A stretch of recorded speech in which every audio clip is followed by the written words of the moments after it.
And one of the things we're going to do is we're going to build an Iron Dome over us. Israel has it. We're going to have the best Iron Dome in the world. We need it, and we're going to make it all in the United States. But we're going to have protection, because it just takes one maniac to start something. We're going to have protection, and we're going to have. Why shouldn't we have an Iron Dome? Israel has one. Some other places have one that nobody even knows about, frankly. But Israel has it. We're going to have an Iron Dome. But, with all of that being said, to me, that's so important, the most important. But with all of that being said, the election's coming up, and the people want to hear about the economy and the fact that they can't buy groceries because they don't have enough money to buy groceries. The inflation has killed them. Food prices are up 50, 60, even 100% in some cases. And this stupid administration allowed this to happen, and it's a shame. And that's the thing that people most care about, in my opinion. They care about the border a lot, and we discuss the border at great length. It's nice to have a forum like this where I can discuss something at length. And by the way, you think Biden could do this interview? Do you think that Kamala could do this interview? They would take a pass on you. No, they could not. So they don't need Elon. They don't need Elon screaming out questions. It's pretty sad when you think that somebody that does this for a living can't answer a question or is afraid to do an interview. And in her case, with a very friendly interview, she's got all friendly interviewers. It's pretty yes, absolutely. But the big thing now is the economy, Elon. And as much as I mean, I view nuclear as the single most important thing, but a lot of people don't. A lot of people don't understand that. But it doesn't have to.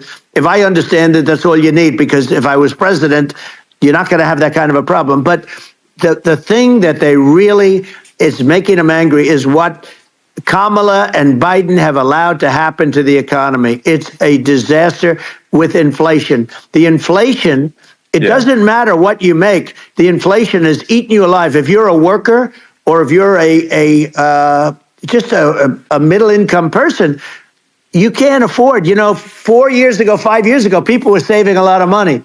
Today, they're using all their money and borrowing money just to live. It's a horrible thing that's happening, and we'll end that quickly. Well, I think a lot of a lot of people just don't understand where inflation comes from. Inflation comes from government overspending because the checks never bounce when it's written by the government. So if the government spends far more than it brings in, that increases the money supply. And if the money supply increases faster than the rate of goods and services, that's inflation. So really, we need to have we need to reduce our government spending, and we need to re-examine. I think we need like a government efficiency commission to say like, hey, where are we spending money that's sensible? Where is it not sensible?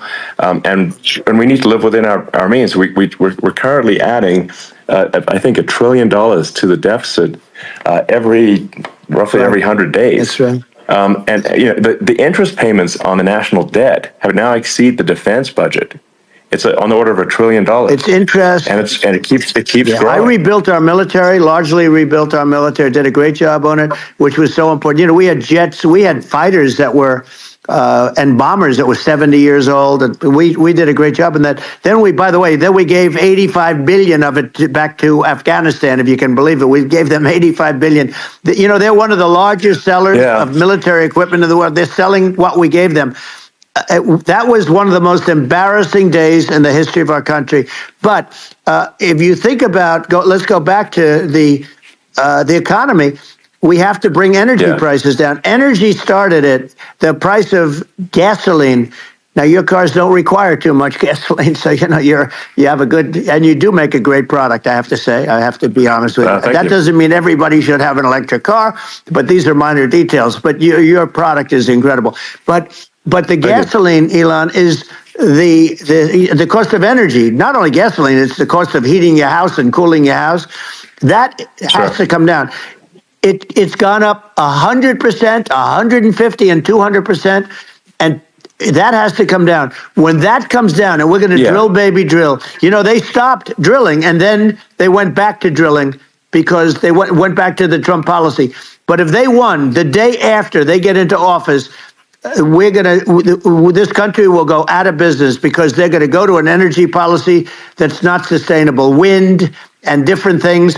You're not going to have anything. And I know you're a big fan of the AI, and I have to say that AI, and this is shocking to me, but AI requires twice the energy that the country already produces for everything.